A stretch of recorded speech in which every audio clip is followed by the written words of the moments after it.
बिस्मिल्लाहिर्रहमानिर्रहीम। अस्सलाम वालेकुम नाजरीन, आप देख रहे हैं प्रोग्राम AM at 10 PM। नाचीज खाकसार को कहते हैं आसिफ मलिक रियाज। नाज़रीन, आज का टॉपिक बहुत इंपॉर्टेंट है। ये इंपॉर्टेंट इस वजह से है क्योंकि इससे पाकिस्तान का मुस्तकबिल जुड़ा है। हम बात कर रहे हैं मुल्क में तालीमी निज़ाम की। मैं बड़े अरसे से इसके ऊपर प्रोग्राम करना चाह रहा था, तो आज मुझे मौका मिला, बल्कि मौका खुद हमने निकाला कि जी तमाम सियासत और तमाम उमूर से निकल कर कुछ इस पहलू को भी जरा उजागर करें कि मुल्क में तालीम की क्या सूरत हाल है। मैं आज मेहमानों को जब प्रोग्राम में शामिल करूंगा तो उनसे तो खैर काफी एक गुफ्तगू रहेगी और पॉजिटिव एस्पेक्ट हम देखने की कोशिश करेंगे, लेकिन अपने इस फिगर्स भी बताऊंगा। इस वक्त पाकिस्तान में एजुकेशनल इमरजेंसी लग जानी चाहिए, ये मेरी जाती राय है। जो इस वक्त सूरत हाल है पाकिस्तान में, गुज़िश्ता भी मैं चलें, हम अगर थोड़ा रीसेंट जितने भी सिनेरियो था उससे स्टार्ट करें तो जिस तरह से पेपर आउट हुए, इंटर बोर्ड में जो हुआ, मैट्रिक में जो हुआ, ये तमाम तर चीजें हमने सिंध में होते हुए देखी। सिंध की अगर हम पहले बात कर लें तो इस वक्त, पहले मैं जरा सिंध को कवर कर लूं बिकॉज आज जो मेहमान हैं इंटर बोर्ड के चेयरमैन भी हमें ज्वाइन करेंगे, सईद साहब, तो उनका ताल्लुक भी सिंध से है। मैं जरा सिंध के फिगर्स बता दूं। 49,103 स्कूल्स जो हैं पूरे सिंध में, जो गवर्नमेंट स्कूल्स हैं, वो तकरीबन उनकी तादाद ये है, 50,000 पूरा नहीं है, जिनमें से 90% स्कूल, 90%, 90% ऐसे स्कूल हैं जहां पे साइंस का उस्ताद नहीं है, साइंस टीचर नहीं होगा। उसको साइंस की अगर टीचर होगा भी तो उसको प्रॉपर साइंस की नॉलेज नहीं होगी। तकरीबन 18,000 स्कूल ऐसे हैं जहां पे सिर्फ एक उस्ताद मौजूद है। पूरे सिंध की मैं बात कर रहा हूं, पूरे सूबे की। फिर मैं बताऊंगा कि पॉलिटिशियंस के बच्चे कहां पढ़ते हैं और किस हाल में पढ़ते हैं और क्या कैम्ब्रिज का निजाम। 12,136 स्कूल ऐसे हैं जहां पे एक भी टीचर नहीं है, एक भी टीचर नहीं है 12,000 स्कूल्स में। और 11,000 स्कूल्स में, तकरीबन 11,000 स्कूल्स में ये ऐसे स्कूल्स हैं जहां पे कोई बच्चा ही नहीं है, स्टूडेंट ही नहीं है। टीचर्स हैं, तनख्वाहें जा रही हैं, लेकिन कोई भी, एक भी बच्चा वहां पढ़ने नहीं आता। ये हमारा मुस्तकबिल है जिसके ऊपर हम बड़ा ट्रस्ट करके बैठे हैं कि पाकिस्तान तरक्की करेगा, हम जिंदा दिल कौमों में, तरक्की याफ्ता कौमों में, फ्यूचर हमारा बड़ा ताबनाक होगा, हमारा शुमार होगा उन कौमों के साथ, इस तरह शुमार होगा। 70% स्कूल ऐसे हैं सिंध में जहां कोई लैब नहीं है, कोई लेबोरेटरी नहीं है। प्ले ग्राउंड और तमाम तर जिम और बाकी तमाम चीजें जो आपको नजर आती हैं अच्छे स्कूलों में, उनकी तो बात ही छोड़ दें। अब इस वक्त, अच्छा, पॉलिटिशियंस की हम बात करें तो मेरे ख्याल में उनके अपने बच्चे बाहर पढ़ रहे होते हैं तो उनको शायद इससे कोई फर्क नहीं पड़ता, लेकिन फर्क पड़ना चाहिए।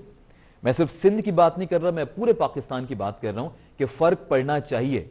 अब नहीं पड़ेगा तो कब फर्क पड़ेगा, इस पर हम बात करेंगे। अच्छा, उसके साथ साथ हमने एजुकेशनल रिफॉर्म्स के ऊपर बात करनी है। आज मेरा मकसद इस प्रोग्राम को करने का दो वजूहात हैं। एक, आज मैंने किसी पॉलिटिशियन को लाइनअप नहीं किया, हमारे पैनल में आज कोई सियासी शख्सियत मौजूद नहीं है, सिर्फ तालीम से जुड़े वो हजरात जिन्होंने अपनी जिंदगियां तालीम के लिए वक्फ कर दी या इस वक्त ऐसे ओहदों पर मौजूद हैं जिनको इस्तेमाल करते हुए मेरे ख्याल में वो बहुत बेहतर खदमात फराम कर सकते हैं, कर भी रहे हैं, लेकिन मजीद बेहतर किया जा सकता है। हर चीज उनके हाथ में, उनके कंट्रोल में नहीं होगी। तो ये आज हम डिस्कस करेंगे कि इसकी क्या ज्यूरिसडिक्शन है, क्या अथॉरिटीज हैं, किस तरह से इस तालीमी निजाम को बेहतर बनाया जा सकता है। दूसरा, मुल्क में तालीमी निजाम, निसाबी निजाम, तालीमी निजाम की तो बात करिए ना, निसाबी निजाम, निसाब हमारा जो टीचर्स पढ़ते थे वही बच्चे पढ़ रहे हैं।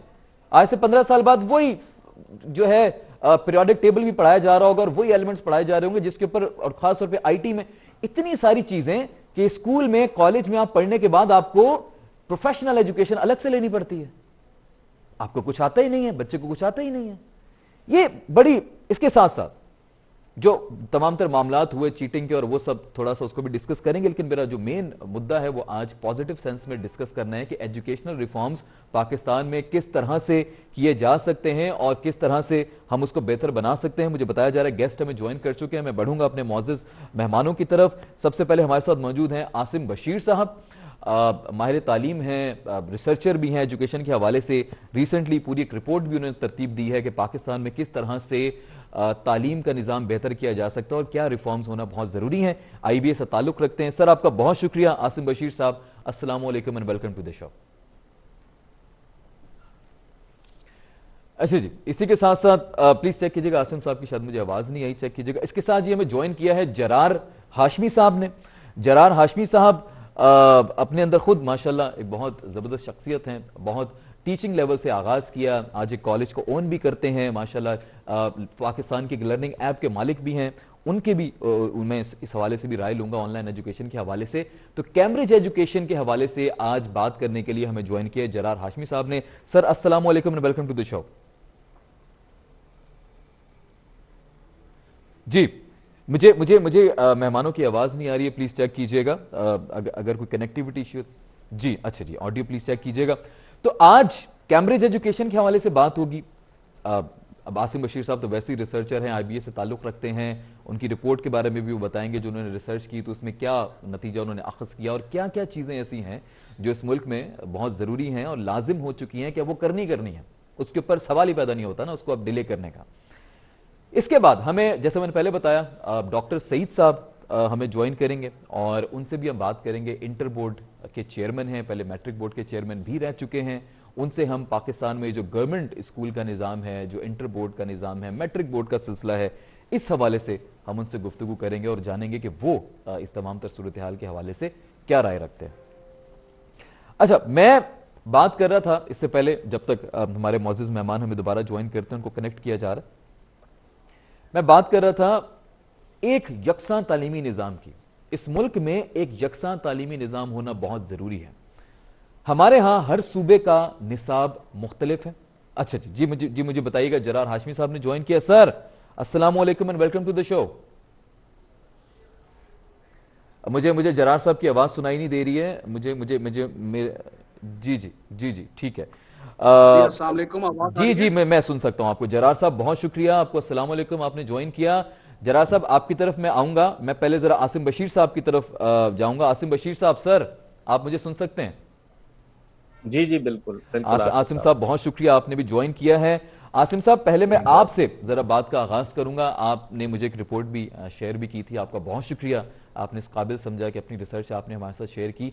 सर मुझे बताइएगा, इस रिसर्च के दौरान क्या चीजें आपने अखज़ की, कहां पे कमजोरियां हैं? पहले तालीमी निजाम की बात कर लेते हैं। पाकिस्तान में क्या कमजोरियां और किन चीजों के ऊपर अब मजीद मेरे ख्याल में इक्तफा करना या वेट करना, इंतजार करना, अब मेरे ख्याल में कोई कसर बची नहीं है कि अब और इंतजार करें और सब्र करें। वो कौन सी ऐसी चीजें हैं, क्या आपने सर नतीजा अखज़ किया, जरा शेयर कीजिएगा नाजरीन के साथ। जी बहुत शुक्रिया आसिफ साहब। जहाँ तक आपने रिपोर्ट और उसकी फाइंडिंग्स के हवाले से बात की, तो पाकिस्तान में जो तालीमी सूरत हाल है बहुत ज़्यादा हौसला अफजा नहीं है। ये तो आप भी जानते हैं और हम सब जानते हैं। खासतौर पर जो सरकारी स्कूल्स हैं और जो गवर्नमेंट का तालीम का जो सेटअप है, it's not that efficient and effective and that good. अब सूरत हाल ये है कि अगर हम देखते हैं कि पाकिस्तान में, जैसे आपको पता है, अक़वाम मुत्तहिदा के तालीम के हवाले से जो सस्टेनेबल डेवलपमेंट गोल्स हैं SDG 4, उसमें ये कहा गया है कि जी क्वालिटी एजुकेशन फराहम की जाएगी, फ्री ऑफ कॉस्ट फराहम की जाएगी। Primary and secondary universal education जो है उसका कहा गया है उसके हवाले से। इसी तरह टीचर्स ट्रेनिंग पर उसके अंदर एक रिजॉल्व है। इसी तरह उसका एक पॉइंट है कि एजुकेशन जो है इंक्लूसिव होनी चाहिए। जो फिजिकली चैलेंज बच्चे हैं उनके लिए स्पेशल इंफ्रास्ट्रक्चर डिजाइन किया जाए स्कूलों के अंदर। इसी तरह बेशुमार ऐसी रिक्वायरमेंट्स हैं। तो पाकिस्तान, पहले तो ये आप समझ लें कि जो है इन तमाम चीज़ों से बहुत पीछे रह गया है। पाकिस्तान को ज़्यादा मेहनत की ज़रूरत है। आपके इल्म में होगा, Pakistan is one of the country, Pakistan host second largest population of out of school children in the world, that is 22.8 million, 2,28,00,000 बच्चे। अब देखिए, और एक बहुत ही बात है इस तरह की अफसोसनाक कि पाकिस्तान में सेंसस हो रहा था 2017 में, तो किसी ने भी इस चीज़ का ख्याल नहीं किया कि इन आउट ऑफ स्कूल बच्चों को सेंसस में कहीं अकाउंट फॉर किया जा सके, इन्हें शुमार किया जाए, इनके प्रॉब्लम्स को उनके हवाले से सवालनामा मुरतब किया जाए।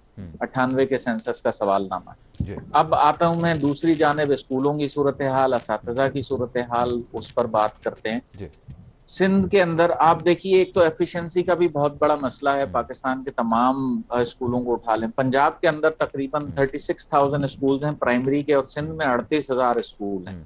सिंध में, पंजाब में 36,990 स्कूलों में प्राइमरी के एनरोलमेंट है तकरीबन 60,24,000। ठीक है। और सिंध में उससे ज्यादा स्कूल्स हैं, 38,000 स्कूल्स हैं सिंध के अंदर, जबकि सिंध के अंदर एनरोलमेंट है सिर्फ 20 हाँ। लाख। एक ओके। तिहाई कम, यानी 2 तिहाई हाँ। एनरोलमेंट कम है, ये आप देख हम्म। सकते हैं। हम्म। अच्छा, अब सिंध का और पाकिस्तान में जो इंफ्रास्ट्रक्चर की हम्म। बात होती है स्कूल्स के, उसमें Sindh is at the worst. ये बड़ी एक अच्छा। शर्मनाक सी बात है। हम्म। सिंध की जो सूरत हाल है वो बदतरीन सूरत हाल है यहाँ पर। और सिंध में आउट ऑफ स्कूल चिल्ड्रन जी। पाकिस्तान में ठीक है। जितने हैं, मैं एक मिनट उनका आसिम उनका साहब, मैं आपको रोकूंगा क्योंकि जी जी सईद साहब ने मैं ज्वाइन किया, मैं चाहूंगा कि वो सुने ये तमाम फिगर्स। सईद जी साहब, जी सर सईदुद्दीन साहब, सर अस्सलाम वालेकुम and welcome on the show sir. Sir बिल्कुल मैंने ये बात सुनी, जी अपनी जगह ठीक है। हेलो। सही साहब, मैं आपकी तरफ आता हूं, पहले आसिम साहब जी को कंप्लीट करने दें, फिर तमाम फिगर्स में लेकर आपकी तरफ आता हूं, तो जी थोड़ा जी सा मैं आपके जी उस पर जी तजिया बिल्कुल चाहूंगा। बिल्कुल। जी जी आसिम साहब प्लीज आप कंप्लीट कीजिए अपना अपना जी स्टेटमेंट। शुक्रिया। जी जी अच्छा, प्लीज। तो दूसरा बहरान जो एक बहुत ही क्राइसिस जी सिचुएशन है वो है असातिज़ा की ट्रेनिंग का। जी। जो पाकिस्तान में अगर आप काउंट करें, पूरे पाकिस्तान के प्राइमरी और सेकेंडरी और कॉलेज स्कूल असातिज़ा ये सब मिलकर तकरीबन 8.5 लाख बनते हैं। ठीक है। और पूरे 8.5 लाख। पाकिस्तान के चारों सूबों के एजे के और ठीक है। गिलगित बल्तिस्तान सब मिलाकर इस्लामाबाद ठीक है। ये सिर्फ प्राइमरी का साढ़े आप फिगर आठ बता रहे लाख हैं? ये primary primary secondary school plus बता कॉलेजेस, रहे, okay okay. Primary secondary plus colleges okay मिलाकर ठीक हो गया टोटल। साढ़े आठ लाख असातिज़ा की ट्रेनिंग के लिए पाकिस्तान में सिर्फ 155 इंस्टीट्यूट्स हैं ठीक है। जो ट्रेनिंग कराते हैं। इससे हम्म। आप अंदाजा लगाइए कि जब अगर हमें हम्म। असातिज़ा को मिड करियर ट्रेनिंग प्रोग्राम्स में हम्म। शामिल करना है, हम्म। असातिज़ा को ट्रेन करना है, हम्म। जदीद जो खतूत हैं उस पर उस्तवार करना है, हम्म। बल्कि जो यूएन की रिक्वायरमेंट्स और गाइडलाइंस हैं हाँ। एसडीजी 4 में, वो तो बहुत ज्यादा डिमांडिंग है। उसमें हम्म। यहाँ तक है कि जो आपका करिकुलम है और हम्म। असातिज़ा की ट्रेनिंग है वो इन खतूत पर होनी चाहिए जो बच्चों को एक मल्टी कल्चरल सोसाइटी में हारमनी हम्म। क्रिएट करने की तरबियत दे, असातिज़ा को भी बच्चों को भी वो एग्जिस्टेंस के बारे में सिखाए, लोगों के एतकादात और बिलीफ्स के जी बारे में उनका डेफिनेटली एहतराम आजकल जिस तरह सिखाए। के वाकयात हो रहे हैं उसका बड़ा लिंक है इन जी, तमाम तरबियत से भी, तालीम तो और तरबियत अब से। आप ये देखिए ये कितना बड़ा चैलेंज है कि जी 8.5 लाख असातिज़ा को अगर आपको ठीक हो रोल गया। आउट, मतलब एक फेज वाइज ट्रेनिंग भी करनी है, ठीक हो तो गया। ट्रेनिंग इंस्टीट्यूशन चलें सिर्फ आसिम साहब, 155 मैं आपको थोड़ा सा यहाँ पे रोकूंगा, थोड़ा मैं पॉइंट ऑफ व्यू जी ले जी लूँ मजीद गेस्ट का, फिर हम इसको कंटिन्यू करेंगे और इंशाल्लाह हेल्दी जी डिस्कशन सर करेंगे। अब मैं जी जी डॉक्टर जरार साहब अगर आप मुझे इजाजत दें, पहले डॉक्टर साहब का मेरे ख्याल में कमेंट ले लेते हैं, फिर मैं आपकी तरफ जरा कैम्ब्रिज के जी निज़ाम जी पे जी आता हूँ। बिल्कुल बिल्कुल। मैं डॉक्टर सईद साहब सर, जी सर सिंध में सबसे पहले तो जरा, क्योंकि मैं कोई सर आपको टारगेट नहीं कर रहा, माजरत के साथ मैं एक बात पूछ रहा हूँ, क्योंकि सिंध में आपका क्योंकि तजर्बा बहुत ज़्यादा है इस तालीम के निज़ाम में, मैट्रिक के भी आप चेयरमैन रह चुके हैं, बोर्ड के, अब इंटर के चेयरमैन भी माशाल्लाह बोर्ड के कुछ महीनों से। सर बताएं कि सिंध में ये तालीम का निज़ाम इतना फसूदा क्यों होता जा रहा है? टीचर्स क्यों इतने काबिल नहीं है? मैं काबिल लफ्ज़ इस्तेमाल कर रहा हूँ, टीचर्स हैं पर काबिल क्यों नहीं है? उनको अपने सब्जेक्ट्स पे उबूर ही नहीं होता। ये पूरे सिंध की बात हो रही है, सिर्फ कराची की बात नहीं हो रही। पहले जरा सर अपनी कुछ एक्सपीरियंस शेयर कीजिएगा हमारे साथ, ऐसा क्यों है देखिए, सर? बात ये है कि जी मैंने सिंध के इंटीरियर में भी सर्व किया है और जी कराची में भी सर्व जी किया सर। है। मैं ये फील करता हूँ कि हमारे पास सबसे बड़ा मसला जो है ना, वो प्लानिंग नहीं है, मैनेजमेंट नहीं है। हमने मतलब यकीनन तालीम पे बहुत ज्यादा सिंध में खर्च किया जा रहा है। और जैसे अभी प्रोफेसर साहब ने ये बताया था कि जो स्कूल बहुत ज्यादा हैं, नो डाउट सिंध में असल में मसला ये हुआ है कि पॉलिटिकल ग्राउंड पे एक हुकूमत आती है तो उसने किसी गांव में एक स्कूल बना दिया, और जब दूसरी सर सिंध में तो एक कोई ही हुकूमत हुकूमत रही आती है है, सर। एमएनए एमपीए चेंज होता है, तो वो गवर्नमेंट से डिमांड करता है कि भाई मेरा कबीला अच्छा मुख्तलिफ है तो मुझे तो दूसरा स्कूल चाहिए, अच्छा। मैं कुछ नहीं जानता। तो वो गांव तो छोटा सा है, स्कूलों की तादाद बढ़ती चली जाएगी, बच्चे उतने हैं नहीं। ठीक है। जी जी। अच्छा देखिए, मैं आपको ये बताऊं कि ये 2 करोड़ इतने लाख, मैं पर्सनली तो पे इससे एग्री नहीं करता कि अच्छा। इतनी बड़ी तादाद। अब मिट्टी, छाछरो, शायद आपने नाम सुना होगा, जी जी। डीपलो, ये छोटे छोटे शहर हैं सिंध के, मैं तो इनमें भी विजिट करता रहा हूँ। बच्चे प्राइमरी मिडिल में जैसे भी हैं बस आ रहे हैं, हर शख्स को शौक है कि अपने बच्चों को पढ़ाएं। और अगर आप छाछरों का स्कूल देखें, एक छोटा सा शहर है सर ये थर पूरे का, पाकिस्तान का तो फिगर था, उसका ये सिर्फ मिट्टी का सिंध का देखें, नहीं, ये सिर्फ तो सिंध का ये फिगर बात नहीं। नहीं है कि सारे वो स्कूल से बाहर हैं। मैं ये कह रहा हूँ कि जितने बच्चे जी। स्कूल में आ गए हैं, कॉलेज में आ गए हैं, हम उनको बेहतर तरबियत दें, उनको अच्छा पढ़ाएं। ठीक अब है। उसके लिए हमारे पास किस चीज की कमी है? नो डाउट ये बात सही है कि जो सबसे बड़ा ही फुकदान है वो हमारे पास टीचर ट्रेनिंग का है। टीचिंग ये ट्रेन जो बिल्कुल। नॉर्मल बीएड एमएड के मेथड है, हमारा टीचर ये सारी चीजें मोटिवेशन ये सीखता तो है, लेकिन जब वो क्लासरूम में जाता है तो ही forget about each and everything, और वो जो ट्रेडिशनल और क्लासिकल मेथड है वो उसी से पढ़ाता है। वेरी ट्रू, वेरी तो ट्रू। मैं समझता हूँ कि हमें ना बहुत बाहर की उसकी जरूरत नहीं है कोई ट्रेनिंगों की। हमें जो ट्रेनिंग चाहिए हमारे अपने इंस्टीट्यूट हो, और ये जो सीनियर असतज़ा हैं इनको फोल्ड करें, जो आईबीए कराची, आईबीए सक्खर, मतलब इन कुछ इदारों को हम ऑन बोर्ड लें। हमने हमने जो ट्रेनिंग इंस्टीट्यूट बनाए उनको सही नहीं चलाया, उनके अंदर जिन लोगों को रखा, प्रिंसिपल या दीगर लोगों को, वो खुद भी इतने वेल इक्विप्ड नहीं थे नॉलेज से। ठीक हो गया। तो ये हमारा प्रॉब्लम हुआ।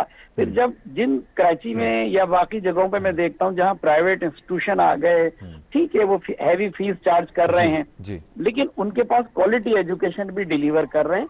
और इसी सर लेकिन ऐसा होना नहीं चाहिए ना। अब बच्चा स्कूल जा रहा है, वहां से उसको वो तो मजबूरन बेचारा जाता है कॉलेज पढ़ने, क्योंकि स्कूल में कुछ पढ़ाने वाला होता ही नहीं है, ना समझ आता है उसको। नहीं, इस वजह से हर ना सर जगह वो ऐसा एक्स्ट्रा नहीं पैसे है। लगाने पड़ रहे हैं उसको। देखिए बात ऐसे हर जगह ऐसा नहीं है।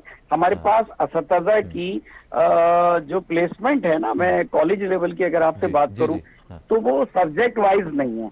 अब यकीनन कहीं फिजिक्स के ज्यादा हैं तो कहीं केमिस्ट्री के ज्यादा हैं, कहीं इस पे सर दोबारा मैं आता हूं, इस पे आता हूं। जरार साहब हमारे साथ मौजूद हैं। जरार साहब को काफी इंतजार भी करवा दिया मैंने। जरार साहब को मैं चाह रहा था कि वो सुन लें पहले इस निज़ाम के बारे में। जरार साहब, आप ए लेवल्स ओ लेवल्स की हमारी तालीम है, और जैसे मैंने पहले बताया आपने कि एप्लीकेशन का भी थोड़ा एप्लीकेशन का भी खैर जिक्र करेंगे, वो मैं बाद में करता हूं, उस पर बात करते हैं।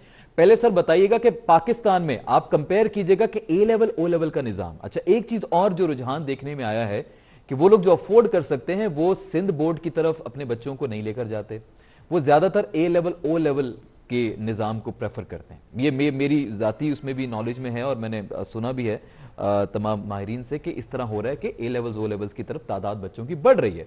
शायद वो एतमाद खो रहा है सिंध बोर्ड, जो मैं सही साहब से इस पर बात करूंगा। आप सर प्लीज मुझे ये बताइएगा कि ऐसा क्यों है, ए लेवल ओ लेवल की तरफ क्यों बच्चे आ रहे हैं, और ए लेवल ओ लेवल के निज़ाम में और हमारे निज़ाम में सर कितना फर्क है, ये कब बेहतर हो सकता है, कैसे बेहतर हो सकता है, प्लीज ये बताइएगा सर। जी अस्सलाम वालेकुम। सबसे पहले देखें, जो कैम्ब्रिज का सिस्टम है वो पूरी दुनिया भर में फैला हुआ है, ठीक है, मेजॉरिटी कंट्रीज में वो फॉलो होता है। तो उनको अपना स्टैंडर्ड इतना बढ़ाना पड़ेगा क्योंकि उसे इंटरनेशनल क्राइटेरिया से मीट करना है, ठीक है। अब वहां पे, और अगर मैं कैम्ब्रिज के बच्चे को उठाऊं और मैं एक 9 मैट्रिक और इंटर के बच्चे को उठाऊं तो उसमें मुझे ज्यादा डिफरेंस इसलिए लगता है क्योंकि जो कैम्ब्रिज की जो बुक्स हैं वो हर 3-4 साल बाद अपडेट हो जाती है। कोई भी नई चीज आ रही होती है, कोई नया टॉपिक अगर दुनिया में चल रहा है तो वो उसको फौरन से अपडेट कर देते हैं। हालांकि मैंने अब ये आप देखा है, मैंने वकार ज़का के अक्सर उसमें देखा है कि उन्होंने कहा है कि कंप्यूटर की जो बुक्स चल रही है उसमें आज भी माउस और कीबोर्ड वगैरह पढ़ाया जा रहा है। अब आप मुझे एक बात बताएं, ये 10-15 साल पुरानी चीजें अगर आप अभी पढ़ाएंगे तो वो बच्चे कैसे इंटरनेशनल स्टैंडर्ड्स को मीट करेंगे। अब जहां बात आती है कैम्ब्रिज की, देखिए कैम्ब्रिज में आप रट्टा बिल्कुल ना होने के बराबर है, पहली चीज तो ये हो गई। जबकि 9 matric first year second year में ज्यादातर बच्चे जो है वो 5 इयर्स जो पास पेपर्स होते हैं उसी को करते हैं, लिमिटेड टॉपिक करते हैं और वो उससे एग्जाम दे देते हैं। अब जब एग्जाम की बात आती है तो हम ये सब चीजें देख रहे होते हैं टीवी पर कि कितनी चीटिंग हो रही है, उसका सिस्टम क्या है। तो इसकी वजह से काफी आप ये देखें कि जो रुझान है वो ओए लेवल्स की तरफ बढ़ रहा है। जो पेरेंट्स, जहां पेरेंट जो अफोर्ड कर सकता है वो फौरन ओए लेवल्स की तरफ लेके जाता है, क्योंकि जो करिकुलम है वो अप टू डेट है और वो हर 3-4 साल बाद कुछ ना कुछ टॉपिक नए लाते रहते हैं। अब आप मुझे एक बात बताएं, एक बच्चा जो कैम्ब्रिज से पढ़ रहा है, अप टू डेट बुक से पढ़ रहा है और वो उस इंटरनेशनल करिकुलम को फॉलो कर रहा है जो मेजॉरिटी ऑफ द कंट्रीज में चल रहा है, उनको अपना standard majority of the countries को देख के बनाना पड़ेगा। जाहिर सी बात है, ऑस्ट्रेलिया में अगर आप ये पढ़ाओगे माउस क्या है, कीबोर्ड क्या है, यूएसए में आप ये पढ़ाओगे तो वो तो आप जैसी सी बात है आप पीछे हो गए अपने स्टैंडर्ड से। अब अगर आपने यहीं पे इंट्रोडक्शन पे इतनी अच्छी बात की है कि इतने सारे जो कॉलेज जो सिंध में पढ़ रहे हैं वहां पे एक टीचर मौजूद है और मैंने देखा है एक टीचर होता है वो 4-4, 5-5 सब्जेक्ट पढ़ा रहा होता है, एक्सपर्ट नहीं है उन सब्जेक्ट्स में, स्पेशलाइज कहां पर आता है। अच्छा, फिर कैम्ब्रिज जो है, जो इंटरनेशनल जो टीचर्स हैं वो आके यहाँ पे ट्रेन करते हैं, वो हर कंट्री में जाते हैं, वो अपने टीचर्स को अप टू डेट करते हैं। तो ये सारी चीजें आप देखें बड़ी मिसिंग है अगर आप सिंध में जाते हैं। और मुझे अनफॉर्चुनेटली कोई बहुत इसमें चेंज होता हुआ नजर नहीं आ रहा है कि नेक्स्ट 10 साल का जो कोई विजन हो कि यार हम किस तरीके से आप इंटरनेशनल आप ऐसा करिकुलम बनाएं। आप देखें कि कंप्यूटर्स में कितनी डेवलपमेंट हो गई है, कितने नए स्किल्स आ रहे हैं। आप ओए लेवल्स में ये सब चीजें देख सकते हैं कि इन सब चीजों पे काम हो रहा है, क्योंकि जाहिर सी बात है उनको अपना बच्चा, जाहिर सी बात है वो बच्चा जो है बाहर इंटरनेशनल यूनिवर्सिटी में जाता है। आप किसी इंटर के बच्चे को करें तो उसमें ये नहीं कि वो नहीं जा पाते, लेकिन उनको बहुत स्ट्रगल करना पड़ता है। अगर आप दोनों बच्चों को कंपेयर करेंगे तो उसमें ओए लेवल्स वाला बच्चा एक बहुत ही ओए लेवल्स का CD ग्रेड वाला बच्चा भी, उसका जो कॉन्सेप्ट्स होंगे, उसकी जो डेप्थ ऑफ नॉलेज होगी वो ज्यादा होगी। ठीक है सर, मैं आपकी तरफ दोबारा वापस आता हूं, ब्रेक पे मुझे जाना है, 1 मिनट मेरे पास है। सईद साहब, सईद साहब जी सर, जरा निसाब के ऊपर बात कीजिएगा। कुछ और मेरे पास पॉइंट्स है, मैं फिर ब्रेक के बाद उस पर डिस्कस करते हैं, लेकिन निसाब पे, करिकुलम पे बात कीजिएगा कि हम सर ये निसाब अपडेट क्यों नहीं करते। कुछ आप हमारी कोई रहनुमाई फरमाएं। करिकुलम जो है वो नो डाउट ये जलाल साहब ने जो कहा बिल्कुल ठीक है, मैं पार्शियली एग्री करता हूँ। और निसाब पे ये आपकी इतला के लिए है कि कंप्यूटर की नई बुक आ गई है लास्ट ईयर, चलें जी, मुबारक हो सर। 9th की भी और मैट्रिक की भी आ गई और बहुत अच्छी है। मैथमेटिक्स की बुक मैंने मैट्रिक की देखी है, बहुत अच्छी है। फर्स्ट ईयर इंटर की जो बुक्स हैं उसमें सिंध पीछे रह गया है, जिसमें अभी तक फिजिक्स और केमिस्ट्री को रिप्लेस नहीं किया, बाकी पंजाब और बलूचिस्तान ने भी रिप्लेस कर लिया है। और नो डाउट हमें करिकुलम पे मेहनत करनी चाहिए और नई टॉपिक्स को हर 2-3 साल के बाद इसमें शामिल करना चाहिए। लेकिन आप ये देखें कि हमारे बोर्डों में हमें एक बच्चा फीस देता है 2000 रुपए, 1500 रुपए, ये फीस है उस इम्तिहान की जिसमें वो 5 पेपर या 6 पेपर देता है, प्रैक्टिकल भी देता है, उसमें पूरे बोर्ड का निजाम हम रन करते हैं और अपना सारे खर्चात, टीचर्स को रेम्यूनरेशन देते हैं। अब आप देखिए कैम्ब्रिज का एक बच्चा, ये बच्चा 2000 रुपए दे रहा है, वो बच्चा 50,000 रुपए दे रहा है। अब you can not compare. Government की तरफ से कोई सपोर्ट नहीं है बोर्ड को, आप ये कह रहे हैं। नॉट अ सिंगल पेनी, आपको सिंध हुकूमत कुछ नहीं देती।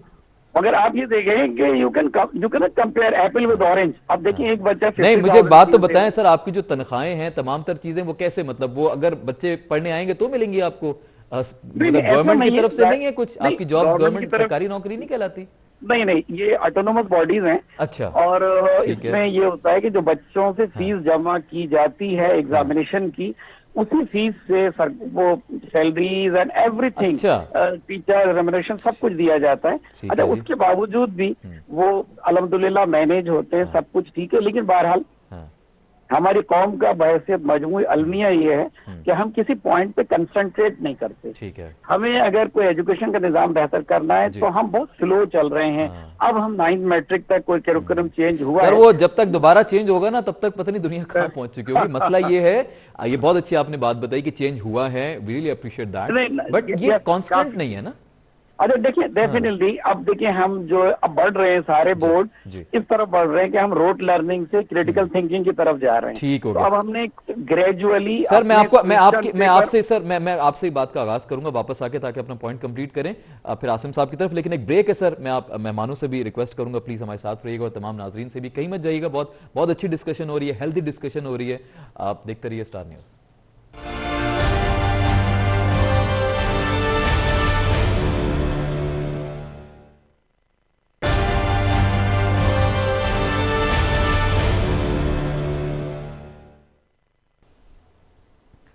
जी नाजरीन, वेलकम बैक। लौट के वापस आ चुका हूं नाचीज खाकसार को आसिफ मलिक रियाज कहते हैं। आप देख रहे हैं AM at 10 PM।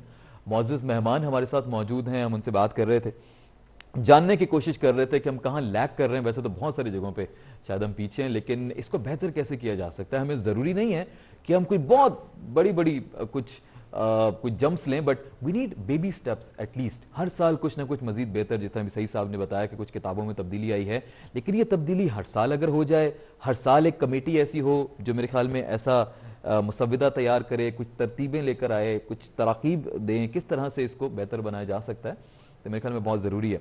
जी मुझे बताइए कि अगर मेरे मौजूद मेहमान मेरे साथ मौजूद हैं तो मैं दोबारा गुफ्तगू का आगाज़ करना चाहूँगा। सईद साहब अगर मुझे सुन रहे हैं। देखिए मैं जी सर मैं ये ऐड करना चाह रहा था जी सही सर कि फाइनेंशियल कंस्ट्रेंट का ये हरगिज मकसद नहीं है कि हमें आगे नहीं बढ़ना है। ठीक हो गया। हमने अभी इस साल जो है प्रोक्योरमेंट की है कि हम अपने सिस्टम को डिजिटलाइज कर रहे हैं और बहुत सारी चीजों को कंप्यूटराइज कर रहे हैं, अपने फॉर्म रिसीविंग को ऑनलाइन सिस्टम पे लेके आ रहे हैं, और OMR जो है जो ये रीड करने के लिए जो MCQs वगैरह हैं वो हम इंशाल्लाह नेक्स्ट ईयर इंट्रोड्यूस कराएंगे, और सिंध के दीगर बोर्ड भी इस जानिब मूव कर रहे हैं। नो डाउट फाइनेंशियल कंस्ट्रेंट है, लेकिन ये है कि आगे बढ़ना है। हर साल किताबें तब्दील नहीं हो सकती। ठीक है। हाँ, एक बात ये है कि हमें ये बात एजुकेट करनी है कि टेक्स्ट बुक अलग चीज है, सिलेबस अलग चीज है, करिकुलम अलग चीज है। हमारे यहाँ बदकिस्मती से हमने टेक्स्ट बुक को ही सब कुछ समझ लिया है कि उसी में से सवाल आएंगे। तो अगर हमें थोड़ा सा आगे मूव करना है, ठीक हो गया। तो नो अच्छा डाउट सर, थोड़ा सा सर इसको बिल्कुल मत समझिएगा, मैं आपको टारगेट कर रहा हूं। मैं फिर ये कह रहा हूं, मैं शुक्रगुजार हूं आपने में ज्वाइन किया। जो भी हुआ, चीटिंग हुई, पेपर आउट हुआ, यकीनी तौर पे इसमें आपका कसूर नहीं है डायरेक्टली, लेकिन आपकी जो इंतजामिया थी, जो नीचे लोग थे, उनकी तरफ से हुआ होगा। सर, इस निजाम को अब बेहतर क्या कर रहे हैं आप? कुछ आपने स्टेप्स लिए कि दोबारा ऐसा ना हो, वो प्लीज मुझे बताइएगा। अच्छा, एक तो ये देख लीजिए कि ये जो आउट और इन है ना जी, ये एक जबान पे चढ़ा हुआ लफ्ज है। जब 9:30 बजे या 9 बजे सिंध में सब जगह एग्जाम शुरू हो जाता है, तो उसके बाद आपके पास मीडिया में जब रिपोर्टें आती हैं कि वो पेपर आउट हो गया, ये एक वो लफ्ज है जो जबान पे चढ़ गए। अच्छा। अगर आउट होता, किसी जमाने में होता था कि वो कोई रात को या पेपर आ जाता था, एक दिन पहले आ जाता था, तो अब हमें इस क्रिटिसिज्म से बाहर निकलना है। और मैं आपको सर मैं सर आज क्रिटिसिज्म कर ही नहीं रहा। मैंने करना होता तो उस वक्त शायद आपको लाइव लेकर मैं आपसे इस पे बात करता। सर मैं नहीं कर रहा, हमें पॉजिटिव जाना है। मैं पॉजिटिव आज बिल्कुल एंगल देखूंगा, और मैं आपसे चाहूंगा सर अब इसको बेहतर कैसे कर रहे हैं आप इस निजाम को? ये है पेपर्स का निजाम, चेकिंग का निजाम, चीटिंग का निजाम, इसमें हम ग्रेजुअली बेहतर कर रहे हैं। अब अगर बोर्ड जो है वो एग्जामिनिंग बॉडीज हैं, अगर बच्चा स्कूल और कॉलेजों से पढ़ लिख के आता है तो उसको चीटिंग की भी जरूरत नहीं होती। और जो चीटिंग भी मैं ज्यादातर मेरा दौर कराची में गुजरा, तो मैंने महसूस किया कि इतनी ज्यादा नहीं है जितनी कि हमने इसको शोर मचाया हुआ है। सर, इतनी ज्यादा नहीं है, क्या मतलब होता है सर? मेरा मकसद ये है कि अगर हमारा ख्याल ये है कि हम ये समझते हैं कि 100% बच्चा जो है घर से शायद थैली लेकर आता होगा और सारी चीटिंग, और पूरे साल कराची जैसे शहर में जहाँ इंटीरियर से लोग कराची में शिफ्ट हो रहे हैं, तो इसलिए तो शिफ्ट नहीं हो रहे हैं कराची में। वो मसले और भी थे ना सर, पेपर नहीं पहुंचे कुछ जगहों पे, फिर वो पुरानी बातें सामने आ जाएंगी, लेट हो गया, कुछ लोग तो शाम 6 बजे तक बैठे रहे बच्चे। ऑपरेशनल इश्यूज होते हैं, इसी को बेहतर करेंगे ना सर। आप ही वो जिम्मेदार शख्स हैं जो शायद इस पे बेहतर रहनुमाई कर सकते हैं। नो डाउट, मैं आपसे कह रहा हूँ कि हर जगह इंप्रूवमेंट की गुंजाइश है, और हमें भी इंप्रूवमेंट हम भी इंशाल्लाह ग्रेजुअली लेके आ रहे हैं। हमारे पास कोई फाइनेंशियल कंस्ट्रेंट सर, मैं बिल्कुल इस पे वापस आता हूँ। आसिम साहब से मुझे इजाजत भी चाहिए है, मैं उनसे जाऊंगा। आसिम साहब, अब आपने माशाल्लाह जो रिसर्च की, जो रिपोर्ट दी है, अच्छा चलें ठीक है, अनीला साहब भी ज्वाइन करिए, आसिम साहब को बल्कि हम साथ ही रखते हैं। मुझे बताइएगा आसिम साहब, फिलहाल कि आपकी जो रिपोर्ट है उसमें आपने क्या सजेस्ट किया है, क्या रिफॉर्म्स आप सजेस्ट करेंगे जो ऑन ग्राउंड होने चाहिए? सईद साहब हमारे साथ हैं, वो बिल्कुल सुन रहे हैं सर, क्या रिकमेंड करेंगे आप IBA से ताल्लुक रखते हैं, मैं सईद साहब को बता रहा हूँ। जी शुक्रिया। देखिए, एक तो जहां आपने रिफॉर्म्स की बात की है, तो रिफॉर्म्स को ये समझना, स्कूल स्पेसिफिक रिफॉर्म्स में खास तौर पर स्पेसिफिक ये समझना जरूरी है। इंटरवेंशन या रिफॉर्म दो तरीके से होते हैं, एक सप्लाई कंस्ट्रेंट होते हैं, दूसरे डिमांड साइड कंस्ट्रेंट होते हैं।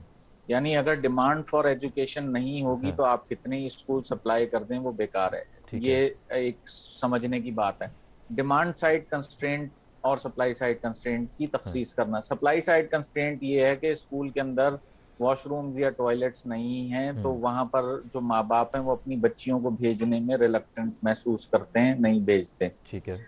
सप्लाई साइड कंस्ट्रेंट ये है कि स्कूल एग्जिस्ट ही नहीं करता, स्कूल में खाली एक वो है, वो जमीन पर एक कमरे का स्कूल है प्राइमरी, उसमें 5 क्लासेस होती हैं, वहाँ क्लास होती ही नहीं है, 1 घंटे बाद। ये सप्लाई साइड कंस्ट्रेंट्स हैं।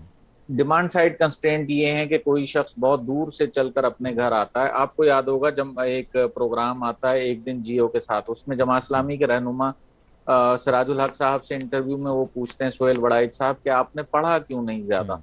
वो कहते हैं कि जब मैं स्कूल के लिए सुबह फजर की नमाज के फौरन बाद पैदल चलना शुरू करते थे, हम 8 साढ़े 8 बजे जाके स्कूल पहुंचते थे और वहां से 2 बजे पैदल चलना शुरू करते थे, तो असर पर घर पहुंचते थे। तो उन्होंने कहा मेरा पूरा दिन चलने में गुजर जाता है। ये डिमांड साइड कंस्ट्रेंट होते हैं। किसी के पास पैसे नहीं है, किसी के पास पढ़ने की सकत नहीं है, लोग चाइल्ड लेबर में इन्वॉल्व हैं।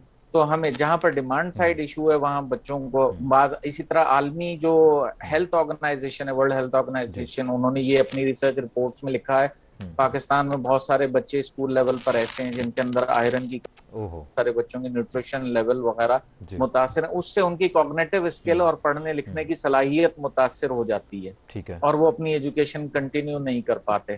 तो ये अब आप कोई भी कितनी अच्छी दरसी कुतुब उन्हें फराहम कर दें, बोर्ड कितना अच्छा हो जाए, लेकिन ये तो एक मेडिकल प्रॉब्लम से एसोसिएटेड है। अच्छा, अवेयरनेस के ऊपर मुझे अवेयरनेस में बताइएगा कि जिस तरह आपने खुद कहा कि 2.5 करोड़ लगभग के करीब बच्चे जो हैं वो पाकिस्तान में बाहर हैं स्कूल से, सर पेरेंट्स को किस तरह माइल किया जाए, क्या अवेयरनेस दी जा सकती है और क्या ट्रिक्स यूज हो सकते हैं, टिप्स बताइए, क्या सजेशन देंगे आप, क्या करना चाहिए, कोई कैंपेन चलानी चाहिए, घर घर जाना चाहिए, क्या करे हुकूमत, किस तरह उनको पेरेंट्स को आप, पेरेंट्स और बच्चों को दोनों को अगर आप इंसेंटिव फराहम कर देते हैं, वो इंसेंटिव से आपका एनरोलमेंट रेट ऑटोमेटिकली बढ़ जाएगा। इसकी एविडेंस मौजूद है।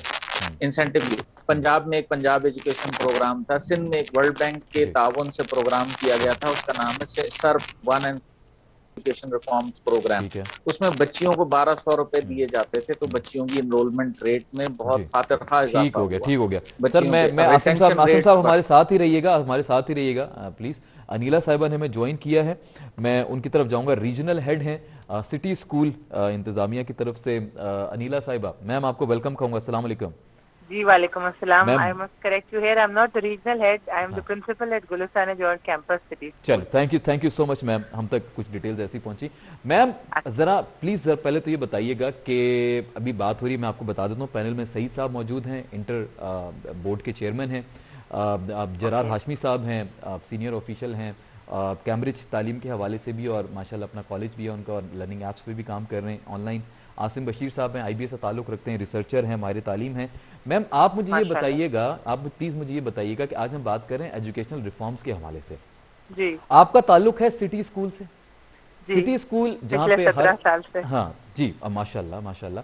अब हर शख्स की रसाई नहीं है सिटी स्कूल तक, ठीक है ना, वो वही बात आ गई जो जरार हाशमी साहब भी कह रहे थे, और बल्कि सईद साहब ने भी कहा कि हमें जो बच्चा पे करता है वो 2-3 हज़ार पे करता है सालाना, और वहाँ पे 50,000 भी महाना तक जो है पे किया जाता है। तो प्लीज जरा ये बताइएगा कि हम पाकिस्तान के निजाम को, क्योंकि बच्चे तो नहीं पे कर सकते ना ज्यादा, 30-50, आपके स्कूल में भी नहीं आ सकते वो इतना पे करके, बेचारे 10% आ जाएंगे, और कहाँ कैसे लाएं, वो कैसे बेहतर करें, पैसे नहीं दे सकती। तो मैं आपको डायलेमा बताऊं कि हमारे पाकिस्तान में, I can't comment on the other countries, dilemma ये है कि staying in line with our print minded sensibilities, like standardized testing is a blanket way we test for subject comprehension. हमने एक बबल बना लिया होता है टीचर ने unintentionally in the class. On Scantron जो बच्चे हैं वो उसमें pre-canned questions जो है वो उसको आंसर करते हैं. Somehow it is supposed to be a method nowadays that students learn to cram just to pass the test, and teachers are teaching with the sole purpose of students passing the test. ठीक है. Learning has been thrown out of the equation. Learning तो कहीं है ही नहीं.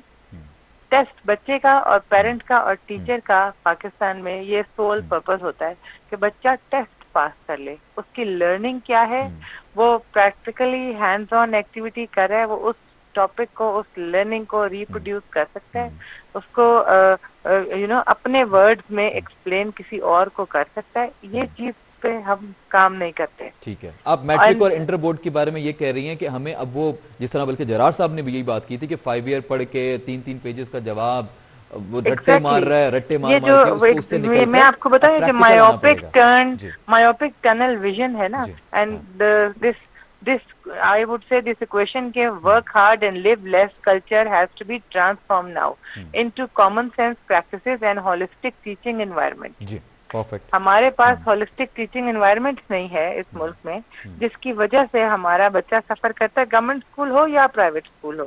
Approach एक बन चुकी है सबकी, और उस अप्रोच से निकलना पड़ेगा. वो माइंडसेट 30 इयर्स बैक हम क्यों हैं एजुकेशन में सारी दुनिया से, उसका रीजन ये है कि हमारा एक माइंडसेट बन चुका है test, how to pass the test. अगर ये टेस्ट की तलवार हमारे सर पे ना लटक रही हो, आई एम श्योर कि उस वक्त बच्चा बहुत अच्छा परफॉर्म करेगा. जब उसे पता होगा मैं क्लास में एम्बेरस नहीं किया जाऊंगा कि मैंने होमवर्क क्यों नहीं किया, वो क्लास में आना छोड़ देगा कि टीचर पूछेगा होमवर्क नहीं किया मत जाओ. जिस दिन टीचर नहीं पूछेगा होमवर्क क्यों नहीं किया, वो बैठेगा, फिर जब वो बैठेगा तो वो कुछ सीखेगा भी. लेकिन आपको लग रहा है पाकिस्तानी स्टूडेंट्स के लिए ये निज़ाम बेहतर रहेगा, आपको पता है? इस निजाम को एजुकेशन में से थ्रेट नाम की चीज निकल जानी चाहिए। ठीक है, एजुकेशन से थ्रेट निकल जाना। पहले तो खैर मार कुटाई भी बहुत होती थी, अब मेरे ख्याल में वो अब तो नहीं होती, लेकिन अब जो एक एम्बेरसमेंट होती है या टीचर की तरफ से कोई भी और या पेरेंट्स की तरफ से या स्टूडेंट की तरफ से पेयर प्रेशर। जरार साहब इसमें क्या ऐड करेंगे? फिर सईद साहब से बड़े इंपॉर्टेंट 2 पॉइंट है मेरे पास। जी जरार साहब, सर क्या ऐड करेंगे इसमें? जी, मैं इसमें सबसे पहले डॉक्टर साहब ने जो कहा था कि वो 50,000 रुपीज उसको दे रहे हैं, बच्चे दे रहे हैं, तो पहली बात है देखें, अगर उन जो पेरेंट्स हैं जो कि सिंध बोर्ड में हैं और वो अपने बच्चे को कैम्ब्रिज में लाना चाह रहे हैं, अगर उनको अच्छा निजाम मिलेगा पाकिस्तान गवर्नमेंट की तरफ से, तो वो क्यों इतने हाई भरेंगे? बिल्कुल ऐसा ही है। उनको नहीं मिल रहा है। वो जब कंपेयर कर रहे होंगे कि यार फिर वही वाली बात है, इंटरनेशनल स्टैंडर्ड है। अगर आप मुझसे पूछेंगे कि आप क्या इसमें करना चाहेंगे, जैसे मैं अपनी तरफ से एडवाइस करूंगा कि आप 4 क्लास से स्टार्ट करें। ठीक है, आप 4 क्लास की साइंस की बुक उठाएं और दुनिया के 5 जिसे कहते हैं जो करिकुलम है उससे कंपेयर करें आप कि भाई ये लोग 4 क्लास में क्या पढ़ा रहे हैं और हम क्या पढ़ा रहे हैं। इस तरीके से आप उसको एक अप टू डेट करते रहें। ये नहीं कि आपने 9 में एकदम से नई चीज लिया है इंटरनेशनल स्टैंडर्ड के लिहाज से, क्योंकि जिस बच्चे ने 6, 7, 8 लोकल से पढ़ा हुआ होगा, लोकल उसकी कंटेंट होंगे, वो 9th में इतनी हैवी चीज पढ़ेगा वो नहीं कर पाएगा। तो आपको ये स्टार्ट करना पड़ेगा 4th क्लास से, टॉप जिसे कहते हैं करिकुलम फॉलो करना पड़ेगा। ये अच्छी बात है, मुझे बड़ा अच्छा सुन के लगा कि क्या नाम है, कंप्यूटर की कोर्स अपडेट हो गई है। आपने भी बिल्कुल सही कहा, इसको आप रेगुलर प्रैक्टिस बनाएं। हर 3-4 साल बाद आप बुक अपडेट नहीं करें, कैम्ब्रिज बुक अपडेट नहीं करता, कैम्ब्रिज टॉपिक्स नए लाता रहता है। आप क्या करें कि आपने अगले साल जो है ना, आप बुक वही रहने दें, आप कहें हम 2 टॉपिक्स नए लेकर आ रहे हैं इंटरनेशनल, उसको स्टडी करके यार ये 2 टॉपिक्स हमारे आ रहे हैं, इसको हम इस तरह से अगर आप ये रेगुलर प्रैक्टिस करेंगे तो इससे आहिस्ता आहिस्ता शुरू होना पड़ेगा, लेकिन स्टार्ट तो करें कहीं से। अच्छा सर, मैंने अपनी जाती नौयत में मैंने कभी ए लेवल्स ओ लेवल्स नहीं पढ़ा, मैंने कभी इम्तिहान नहीं दिया ए लेवल ओ लेवल का, तो थोड़ा सा अगर आप मुझे ये बताएं कि ए लेवल ओ लेवल में इम्तिहान का तरीकाकार क्या होता है? सिर्फ एमसीक्यूज होते हैं या वहां भी कुछ लंबे लंबे जवाब जो कि मेरे ख्याल मुझे पता नहीं लिखे जाते? तो जरा बताएं कि इम्तिहानी तर्ज अमल क्या होना चाहिए जो सिंध बोर्ड को अपनाना चाहिए? मैं इसमें जैसे अगर मैं अकाउंट्स पढ़ाता हूँ तो अकाउंट्स में एक पेपर एमसीक्यूज का होता है, ठीक है, और एक पेपर होता है जो स्ट्रक्चर क्वेश्चंस होते हैं। ओके। और अगर मैं बिजनेस पढ़ाता हूँ तो उसमें एक क्वेश्चन पेपर होता है वो शॉर्ट आंसर्स का होता है और एक होता है लेंथी आंसर्स का। ठीक है, लेकिन एक चीज इसमें बड़ी इंपॉर्टेंट होती है कि आपको हर टॉपिक डिटेल में कवर करना है। ऊपर से आप कैम्ब्रिज नहीं पढ़ा सकते, आप रट्टाफिकेशन एमसीक्यू है तो वो कहीं से भी आ सकता है, you need to have proper knowledge. और वो बच्चे को भी पता होता है ये बात। लेकिन जब हम इंटर देखें, मैंने दोनों साइड को देखा है, जब आप मैट्रिक इंटर की बात करते हैं वो कहते हैं यार ये 10-15 सवाल है, बस यही पढ़ लो पूरे साल, इसी पे मेहनत कर लो आप। कैम्ब्रिज में नहीं होता, एक एक क्वेश्चन आपको डिटेल से करना पड़ता है, क्योंकि एग्जामिनर जो है वो मैं और आप नहीं है, वो पूरा बना रहा है पेपर, वो ऐसे पेपर नहीं बनाएगा और वही पेपर पूरी दुनिया में फ्लोट होगा। तो अब वो पेपर ऐसा होगा कि जिसने ऊपर से पढ़ा है वो पेपर नहीं कर पाएगा।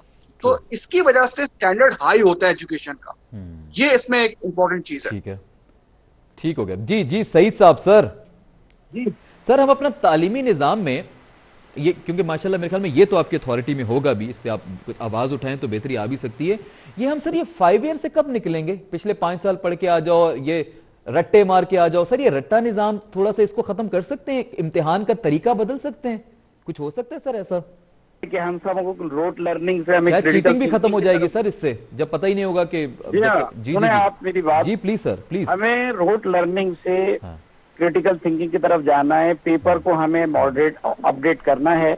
हमारे यहाँ मसला ये है कि टीचिंग कोई और करता है, एग्जाम कोई और लेता है। तो जो बोर्ड हैं वो एग्जामिनिंग बॉडी हैं, लेकिन देखिए जो एग्जिस्टिंग सिस्टम है इसको बेहतर करना है और रट्टे वाली चीजों को हटाना है। I do agree with everyone ना, लेकिन ऐसा नहीं है कि ये जो निजाम इतने अरसे से चल रहा था जिसमें बच्चे याद कर रहे थे, जिसमें मैंने भी लाल पीले स्कूलों से मैट्रिक किया और इन्हीं से करने के बाद पीएचडी हो गया और मैं यहाँ पहुंच गया। सर ये तो सर आपकी जाती काबिलियत आ गई ना बीच में, हर बच्चा इतना काबिल नहीं होता। देखिए ग्राउंड रियलिटी कुछ का अपना इंटरेस्ट होता है, कुछ को इंटरेस्ट नहीं है तालीम में, क्या उनको पढ़ाना छोड़ दें सर? सॉरी, पाकिस्तान में रह के अमेरिका का मिजाज नहीं चल सकता, ये ग्राउंड रियलिटी है। हम गरीब मुल्क हैं, हमारे फाइनेंशियल कंस्ट्रेंट हैं, हम पे कर्जे चढ़े हुए हैं। हम सर मैं वही तो कह रहा हूँ सर, इतना कोई इसमें वो नहीं है, हम तो सिर्फ तालीमी निजाम बदलने की बात कर रहे हैं। हम कौन सा कह रहे हैं कि आप उनको लग्जरियस स्कूल कॉलेज का बना दें। सकते हैं जी। आज भी अगर आप अपने कराची के बड़े बड़े हॉस्पिटलों में चले जाएं और FCPS डॉक्टर्स देख लें, इंजीनियर देख लें जो NAD वगैरह से प्रोड्यूस हो रहे हैं, तो इसमें ऐसा नहीं है कि लोकल मार्केट से जो बच्चे आ रहे हैं वो बिल्कुल नहीं आ रहे हैं। जो कुछ हमारे रिनाउंड इंस्टीट्यूट्स हैं, NAD का आपने नाम लिया, उससे कोई वो इसमें कोई दो राय नहीं है। कुछ इंस्टीट्यूट्स हैं हमारे अच्छे, उसमें कोई दो राय नहीं है, उनको कोई कंप्लीट भी नहीं कर सकता। देखिए जो यही स्टैंडर्ड लोअर लेवल पे क्यों नहीं हो सकता? मैं सिर्फ ये जानना चाह रहा हूं कि प्राइमरी आपको ये बताऊं कि गवर्नमेंट के रिसोर्सेज लिमिटेड। अब कराची के बाद रूरल एरियाज, कराची के, मैं किसी और जगह की बात नहीं कर रहा, मैं पर्सनली विजिट किया उन सारे इलाकों को। वहाँ 700 रुपए उन्होंने बताया, 800 रुपए हमारी 9th मैट्रिक के बच्चे की फीस है। ये 63 टाउन इन इलाकों की। सर उसूली तौर पे तो वो भी नहीं होनी चाहिए जितना माशाल्लाह बजट मिलता है ना सिंध हुकूमत को और तमाम। नहीं, ये मैं प्राइवेट इंस्टीट्यूशन की बात कर रहा हूँ। गवर्नमेंट ने तो फ्री कर दिया ना बच्चों को, और ये फ्री करने की वजह से उनकी इम्पोर्टेंस और कम हो गई, और हमारी जो है वो डेफिनेटली। मुझे एंड करना है, 2 मिनट मेरे पास है। मुझे ये बताइएगा कि ऑनलाइन एजुकेशन, ये जो कोरोना के दरमियान जो अभी इम्पैक्ट पड़ा है हमारे ऊपर, डॉक्टर साहब बताइएगा कि कोरोना की वजह से ये जो इम्पैक्ट पड़ा है इसको हम कैसे ठीक करेंगे? ये तो ऑनलाइन बच्चे पढ़ नहीं पाते, ना किसी के पास लैपटॉप है, हमारे टीचर्स को ऑनलाइन पढ़ाना नहीं आता, एग्जाम्स पढ़ाया ऑनलाइन और इम्तिहान फिर फिजिकल हो रहे हैं। सर इसको कैसे ठीक करेंगे? कोरोना तो अभी रहने वाला है यहाँ पे, ऑनलाइन निजाम को कैसे? जी प्लीज सर, 1 मिनट है सर आपके पास। हेलो जी सर, जी कहिए सर। मैं ये कह रहा था कि नो डाउट कि जो क्लास लर्निंग है जिसमें टीचर और स्टूडेंट का आई टू आई कांटेक्ट होता है, उससे बेहतर कोई सिस्टम नहीं है। लेकिन डेफिनेटली जो ऑनलाइन सिस्टम है that was the best alternate. अगर हमारे पास स्कूल ही 6 पूरे साल बंद रहते तो हमारा बच्चा और बिल्कुल वीक हो जाता। तो मैं समझता हूँ कि हमें जब हालात अच्छे हों तो ऑनलाइन सिस्टम को एज ए सब्स्टिट्यूट जो है वो राइज भी करना चाहिए, और अपने टीचर और बच्चों को सिखाना भी चाहिए कि खुदा ना खास्ता ऑनलाइन हमें फ्यूचर में सर, आप ये मेरी आपसे गुजारिश भी है कि थोड़ा सा ऑनलाइन की तरफ थोड़ा ज्यादा मेरे ख्याल में फोकस करें। फ्यूचर में पूरा निजाम बना देना कि ऑनलाइन जो बच्चा पढ़ने ऑनलाइन चाहता है उसके लिए ऑनलाइन निजाम होना चाहिए। मेरी छोटी सब्स्टिट्यूट होना चाहिए ऑनलाइन। बल्कि डॉक्टर अनीला साहिबा से मैं पूछ लेता हूँ, अनीला सलमान साहिबा से, मैम आपके यहाँ ऑनलाइन निजाम कैसा है? ये जो पेपर सारा ऑनलाइन होता है तमाम तर चीजें, तो जरा थोड़ा सा यहाँ गाइड करेंगे प्लीज, ऑनलाइन में क्या बेहतरी लाई जा सकती है? You have 30 seconds ma'am, time बहुत। देखिए ऑनलाइन मेरे ख्याल में बहुत इफेक्टिव है, क्योंकि इसके अंदर फेस टू फेस में तो क्लास में 30 या 25 बच्चे पे टीचर इतनी तवज्जो नहीं दे सकती जितनी ऑनलाइन में। एक बच्चे की अपनी विंडो में वो अपना आंसर लिख के उसी वक्त राइट अवे दे रहा होता है। अगर प्रोवाइडेड कि सबके पास गैजेट्स हैं, माइक्रोसॉफ्ट टीम्स और गूगल मीट, ये बहुत अच्छा हमारे लिए एक ब्लेसिंग इन डिस्गाइज बन गए इस कोविड की सिचुएशन में। हमें न्यू नॉर्म में जीना सीखना चाहिए, हमें वापस पिछले माइंडसेट में नहीं जाना चाहिए। जो सिचुएशन हम फेस करें उसके अंदर हमें अपने आप को फ्लेक्सिबिलिटी के साथ ढाल लेना चाहिए। वरना आज हमारे पास जो एजुकेशन आ रही है ऑनलाइन, ये विंडो तो बहुत पहले से ओपन थी, बहुत पहले से लोग ऑनलाइन यूनिवर्सिटी से पढ़ रहे थे और सब हो रहा था। स्कूल में आगे तो कोई मुसीबत नहीं लगनी चाहिए, इसको एम्ब्रेस कर लेना चाहिए बड़ी खुशाइंदगी के साथ कि हम इस पे भी काम कर लेंगे और हम इसमें भी मास्टर कर लेंगे। There is no big deal in it, gadgets बहुत फ्रेंडली हैं। ठीक हो गया, ये हो गया। एक सवाल मेरा और भी है, मुझे ये बताइएगा कि ये जो ऑनलाइन एक जाते जाते 2 मिनट में, हार्डली 2 मिनट भी नहीं है, मुझे ये बताइएगा कि ये जो फीसेस का एक मामला है, गवर्नमेंट की तरफ से भी कहा गया था फीसेस माफ की जाएंगी, मुझे नहीं पता सिटी स्कूल इस हवाले से क्या कर रहा है। देखिए जो बताइएगा क्या उसको बे किया गया है, वरना तो गवर्नमेंट इज द ओनर, वो तो उनके पास पूरी अथॉरिटी है, स्कूल को सील कर देते हैं और बहुत सारे स्कूल हुए भी, हमारे सिटी स्कूल नहीं बहुत सारे स्कूल सील हुए। तो जैसे गवर्नमेंट का लेटर हमें मौसूल होता है फौरन उसी वक्त फीस 20% ऑफ कर दी जाती है। ऑफ कर दी जाती है। ये इतने सोशल मीडिया पे जो मसले होते हैं, ऐसा तो नहीं कि उनके बाद की जाती है या प्रॉपर आप नहीं उसी वक्त की जाती है, गवर्नमेंट ऑफिशियल्स चेक करते हैं आके बकायदा। This is good to know. Zarar Hashmi sahab, sir 20 seconds, क्या एंड पे क्या कहना चाहेंगे सर ऑनलाइन के हवाले से? ऑनलाइन मैं कहता हूँ online is the new normal. मतलब ठीक है, 3-4 साल बाद आप, मुझे ऐसा लगता है कि ऑनलाइन पे हमारा शिफ्ट होना भी चाहिए, बच्चों को एक्सेस होना चाहिए सब चीजों पे। ठीक है, तो ये मुझे लगता है कि 4-5 साल में ऑनलाइन बहुत हो जाएगा इसकी वजह से। ठीक हो गया, ऑनलाइन पे बिल्कुल होना चाहिए। आसिम साहब सर, लास्ट वाइंड अप कीजिएगा please sir. Just in one sentence, make education a political priority. Political priority बनाइए इसको। आज हमने सर जानबूझ के दानिस्ता तौर पे किसी पॉलिटिकल शख्सियत को मदऊ नहीं किया। आज हम चाह रहे थे सिर्फ तालीमी निजाम के तमाम लोग मौजूद हों, पहले इस पे बात करें, फिर हम आप में से हर एक को इंशाल्लाह बिठाएंगे। जब हम पॉलिटिकल गेस्ट हमारे साथ होंगे तो उस पर मजीद हम बात करेंगे। सईद साहब को भी इंशाल्लाह मदऊ करेंगे, आप सबको भी। आसिम साहब बहुत शुक्रिया, जरार साहब बहुत शुक्रिया, अनिला साहिबा बहुत शुक्रिया, डॉक्टर सईद साहब बहुत शुक्रिया, आप सबका बहुत शुक्रिया। और यकीनी तौर पर आप सब चाहते हैं कि मुल्क में तालीमी निजाम बेहतर हो और पाकिस्तान के जो बच्चे हैं वो भी दुनिया की जो एलीट जो ममालिक हैं, जो फर्स्ट वर्ल्ड कंट्रीज हैं, उनके साथ उनका शुमार हो। हमारी भी यही दुआ है। मुल्क में इस वक्त इमरजेंसी लगनी चाहिए तालीम के हवाले से। 2.5 करोड़ बच्चा बाहर होना ये बहुत अलार्मिंग सिचुएशन है। ये कोरोना से बड़ा पेंडेमिक है, education pandemic. This is educational pandemic going on in Pakistan. Let's fight it together. आज के लिए इतना, इंशाल्लाह आपसे कल होती है मुलाकात। अपना बहुत ख्याल रखिए, देखते रहिए स्टार न्यूज़ पाकिस्तान। फी अमानिल्लाह। पाकिस्तान जिंदाबाद।